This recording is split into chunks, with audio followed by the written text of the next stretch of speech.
Good morning and welcome to Equity Story Trade Watch, Wednesday, the 14th of June. I'm joined here by Claude. Middle of the week, of course, so we're going to talk fundamentals. We're going to have a look at some announcements, see what happened last night, overnight in the US. And of course, we're going to talk about thought of the week, which we're going to take an opposite view to what we did last week when we talked about beneficiaries of high interest rates and inflation. Now we're going to look at beneficiaries of lower inflation and lower interest rates, because we've seen some news out of the US which maybe makes us think, let's look at the other side of it. Before we start, we've got the Equity Story disclaimer in front of you. Of course, every story we talk about, every stock we look at is general advice nature, which means it's fundamentals and technicals based only. Okay, Claude, let's have a quick look first of all. Look at last night's results, and we've had NASDAQ up, we had the Dow up, and this is on the back of some nice inflation news, which is nice for me, because of course the theory of we are going lower with inflation is coming true. And if funny enough, it is much lower now in the US than it is in Australia. So I'm starting to question, where are we going to go next with that? So anyway, we're about to find out, aren't we? I think the market's sort of speaking that we are going to probably start looking at some other maybe themes coming through, although we've had that tech theme starting to evolve over the last 2 months odd. But now potentially we're going to have to start looking a bit more seriously at some of the other stocks in this space, which we'll touch upon in a moment. But I just want to quickly show you what it's actually happened on last night's news with some of the actually figures. So just give me a sec. I'm going to put that screen on so you can see. And I want to come here into this particular spot right here. So we saw that inflation rate down to 4%. And I want to have a look. I want to show you the commodities as well. And you can see there's a bit of positivity in, well, first of all, the uranium has gone quite good for the week. We talked about that. But we've got iron ore up 2.2%. That's obviously good. So I'm thinking that lower inflation, lower interest rates are gonna definitely help the commodity space. We've seen a bit of a bounce in BHP, Rio, and some of the other stocks as a result of that. So that's possibly good. Also, you know, we're gonna probably see maybe some of the other sectors that have been unloved, like retail, starting maybe to see a little bit of at least some support somewhere along the line. And of course, tech, which we talked about many times over, but now it's starting to look even better and better with lower inflation. Anyway, before we get on to the thought of the week and talk about the stocks that we think are gonna benefit out of that, I want to go quickly through some of the announcements this morning, and I've got 4 to go through. And again, I'll quickly change the screen so you can have a look at these sort of numbers, and you can see the screen in front of me. So I'll put that on here right now, right there. And I'm going to go to the charts so you can see that. The first one is CSL, and it wasn't great. So the update to date was CSL saying basically that there's a headwinds in the FX side of things, which means lower guidance. Market didn't take this positively at all. You can see there's a big red candle here. It was trading actually quite good, and I thought, oh, this week's doesn't look too bad. There you go. It doesn't take much, does it? And I think, Peter, from what I've seen on Twitter, it seems like analyst consensus was sort of ahead of guidance anyway. So the market had been expecting that they'd actually beat guidance, but now it's actually, going to come in probably maybe even a bit below what they guided, or it's essentially a downgrade. So yeah, that's a big reversal in terms of what the market was expecting. It is. But you know what? I mean, at the end of the day, Claude, it's out of their control. They can't control the FX movements. So, it is a difficult thing for them to navigate through. Possibly, things maybe 12 months time will look very, very different again. So for me, usually these sort of things present an opportunity. If it's not something that's the management's stuffed up, then I'm all for buying on the dip. And even though this is a big change to consensus and so on, what can you do? Nothing at all, except go, okay, well, what happens in 12 months' time? This could be very, very different. You got now inflation coming down. Things could just completely reverse and look bloody brilliant next year. Anyway, I'm a big fan of CSL, and let's just wait till the end of the week, see how this settles down. We'll look at it again, and we'll sort of reassess. please ask me again on Ask the Analyst on Friday, and we'll just talk about it because it's an interesting case in point of where we think it might be in 12 months' time. All right, next one is Jan. And I know maybe from afar, we've been following this story as a trading stock. It is not trading at the moment, but some little bit good news today, Claude, with that one. Yeah, that's right. They've extended their actually quite important NAPLAN agreement out to 2030.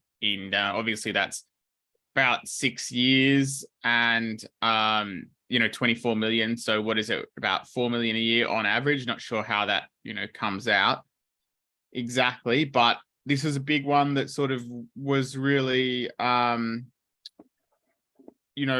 part of the reason that this stock was ever interesting and getting any attention. So it's good that they're keeping that contract, because it'd be an absolute disaster for them if they lost it. Absolutely. And you can see what I come down from its highs back in late 2021 at around $1.30 down to 47, 30 cents not that long ago, and now slowly recovering back to 40 cents. So a little bit of good news, maybe that we could see that push above some of these trend lines here that are now resistances, and maybe there will be a trade somewhere along the line. If we think that the changing conditions with the inflation falling, maybe some of these stocks will look a little bit better in 2 or 3 months' time. But anyway, not at the moment. Doesn't look great, but at least some good news coming through.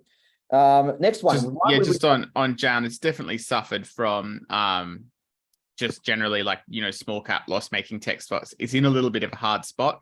It is actually one that I thought, oh, look, maybe this has suffered from a bit of tax loss selling at the moment. Probably a lot of these stocks just ran ahead of themselves. They've all come down a lot, but then that makes them prone to tax loss selling. So I wouldn't be surprised if we do see some of them bottom out this month. Having said that, the problem with Janison itself is that, it's really just hasn't seen that operating leverage come through. So I would prefer stick to one that's showing operating leverage, by which I mean, their revenue's up 13%, but their losses increased. Mm-hmm. Whereas there are other ones that have also come down a fair bit, that at least their losses are getting smaller. Agreed. All right, let's go to the next one. IPD Group, which is IPG.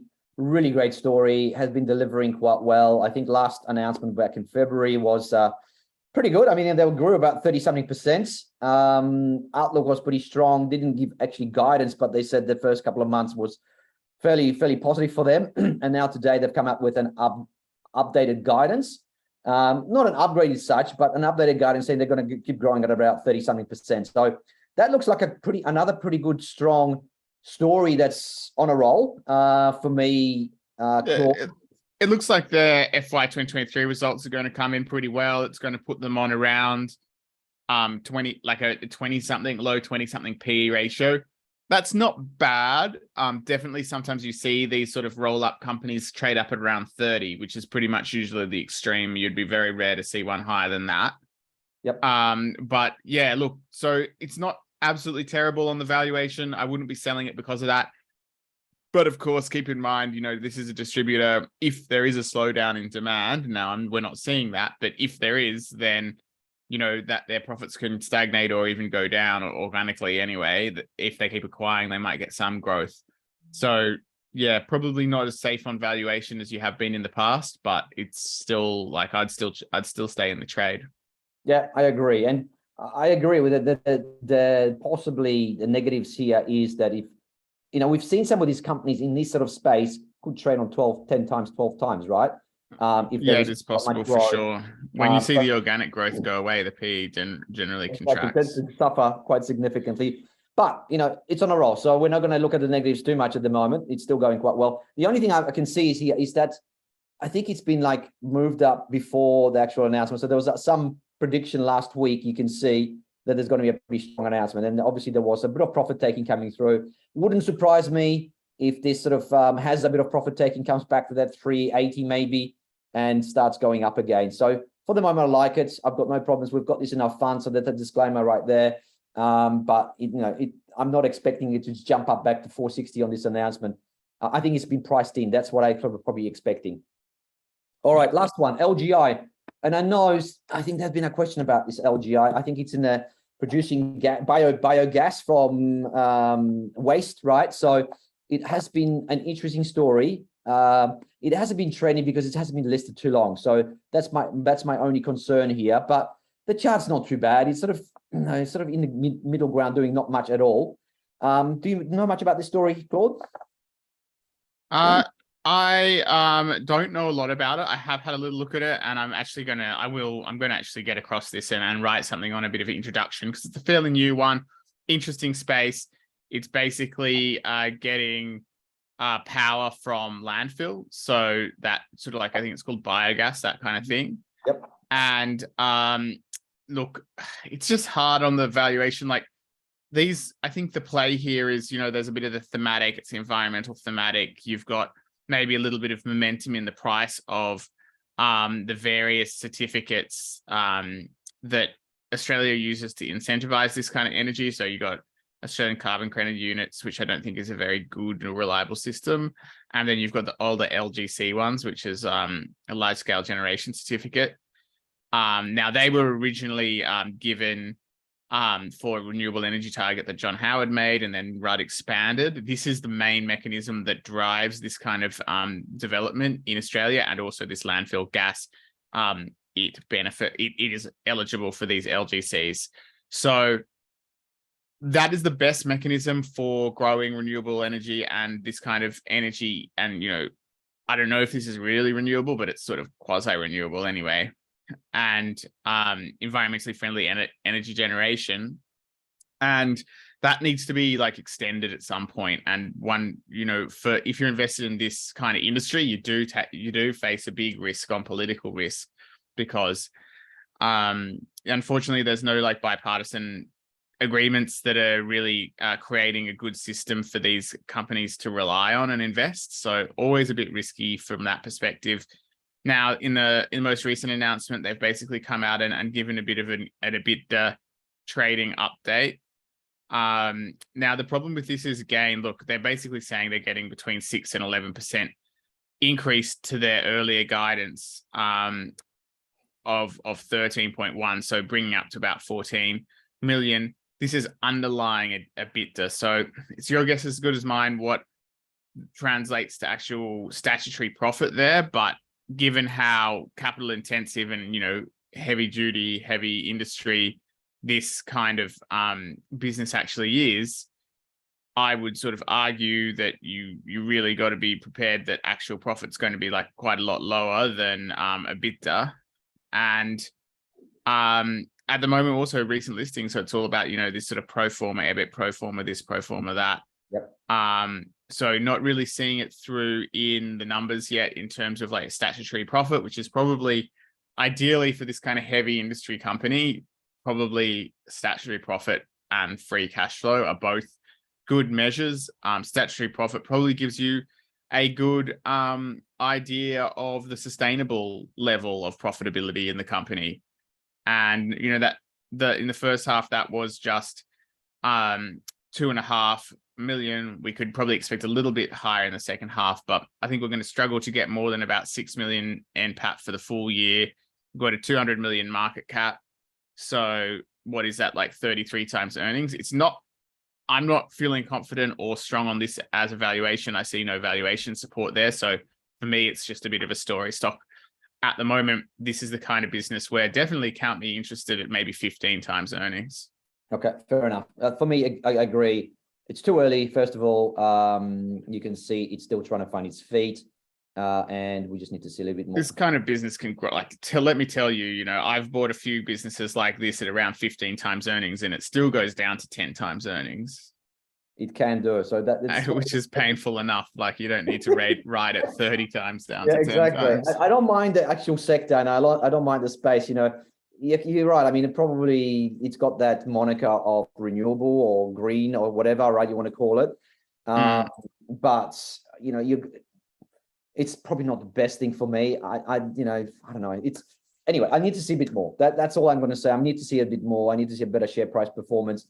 But at least it's delivering some news that it seems positive in a way. So I want to maybe revisit again in August when they come up with the full year results, and we see a bit more clarity.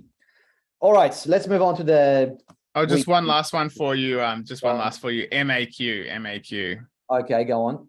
Give me MAQ. It's just which is come now out of called trading today. We talked Macquarie about that last Technology. night. Yeah. Just talked about that last night. It Yeah. kind of fits into the theme you asked us about as well. Like, I do think this would probably be a beneficiary of lower rates. Mhm. Just kind of wanted to see what you thought the chart looks like. Well, let's have a look. So let's move on to that thought of the week, which is lower rates, lower inflation, lower rates. Where are we going to be looking at stocks? And I think we're pretty much unanimous saying that tech, especially the tech that's been, maybe it hasn't done much, right? We've seen obviously the Apples, the Microsofts and so on. Yeah, they've moved. Incredible, right? Incredible. But it hasn't brought everything up. There's some stuff that's still languishing and waiting for some sort of a sign. And the sign is lower inflation, lower rates will help these guys out. And Macquarie is one of them. Actually, you know what? This chart looks excellent, Claude. So if you like this story, get in, right? It's looking very, very, very good. They had a capital raise, at $58, which seems positive, 130 million bucks, odd.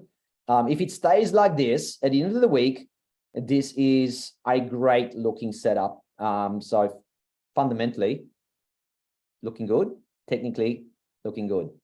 I like it. All right. Anyway, so tech is obviously the main talk point here, and I will let you talk about your story that you sort of think that it's possibly time to really seriously look at it. And we did talk about it many times over the last few months, but because it's one of our favorites, but we're just waiting for that sign when to get in. And I agree with you. I love this story too. And I'll talk about my story, but there's a couple of other sectors I quickly want to mention before we go on to the tech, because you're looking at the serial losers coming out of that. And that was obviously the retail, right? Got smashed. Commodities wasn't great. That sector was smashed. Tech space was smashed.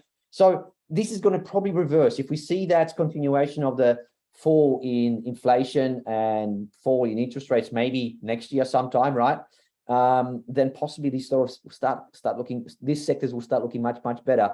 And I'm thinking, especially, retailers are getting absolutely hammered.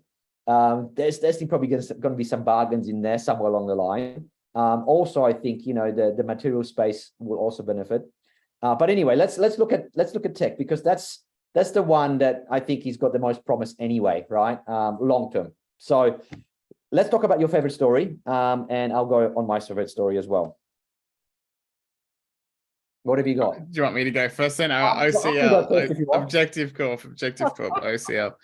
So yeah, I own this one.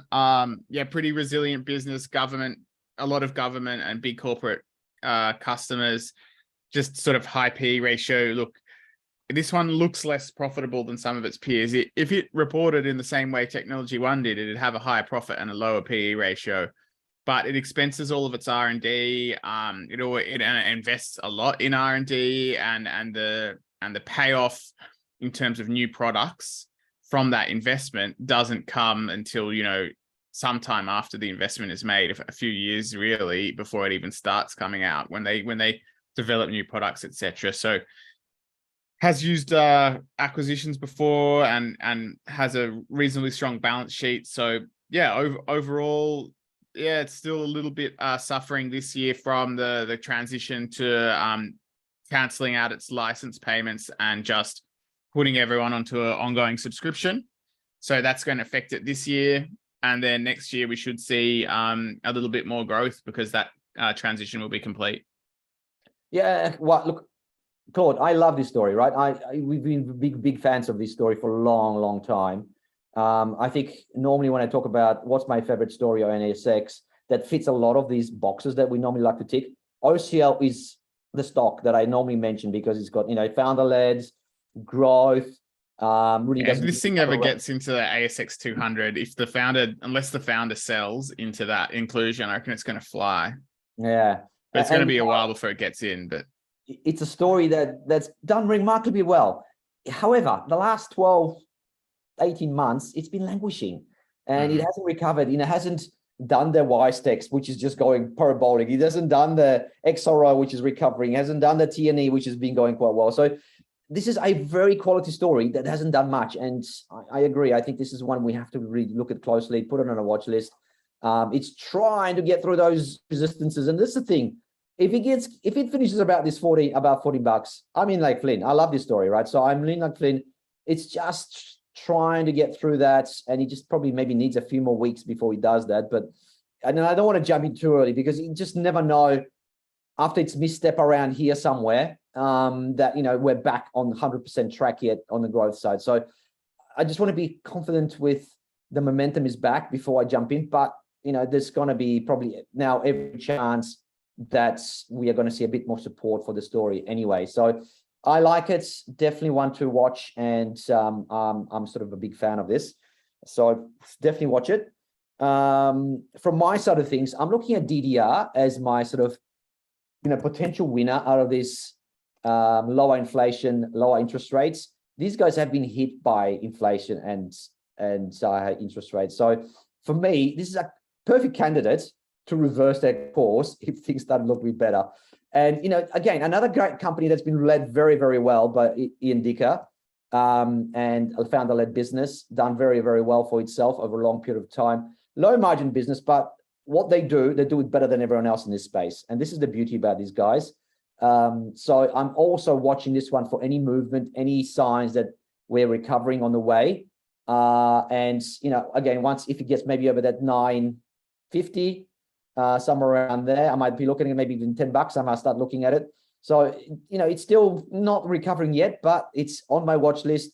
And as soon as I see some of these stocks starting to move up, I tend to really gravitate towards them and see if I can take them up higher from, say, 10 back to the 13, 14 bucks, because it's possible they can get back on track where they had that 20% growth, right? That they've shown during the pandemic, for example, before the pandemic, where they were going quite well. So that's the sort of stories. Now, the other two I had, Claude, that have now looking at, well, one of them is looking much better, is, for example, SKO, right? And I'm looking at still quality. I'm not looking at the dogs, like the dubbers of the world, that are really probably models still not proven. I'm talking about the stories that quite well run, that just had a bad thing. But look at it. This is recovering. This is now you're probably looking at this. So this is what I'm looking from out of DDR, where I'm looking at OCL. Once it crosses some of these trend lines, technically, that's what I want to get into this stage right there. Another one that's very, very, very well run, but it's suffering because it's unprofitable. SiteMinder, another great global company. Still probably needed to see it over 350 odd. So there's some companies that you really need to have a close eye on and put it on your watch list, because some of these have been languishing, but really they are good stories at the end of the day. So I really like that space. And I think, for me personally anyway, tech is a long-term, still evolving sector that I think plenty of money to be made on some of these things. So I like that. I like the theme of us looking some of these stories a little bit earlier, so we can get familiarized with them, put them on our watch list, and see if we can pick some winners out of them when they start trending again. All right, Claude, thank you very much for joining me today. Nice and short and sweet today. So thank you for that. Thank you everyone for joining. And again, I'll see you again tomorrow with Thanks Dave. for watching, everyone. Have a great day, Peter, and everybody else. Cheers. Bye. See ya.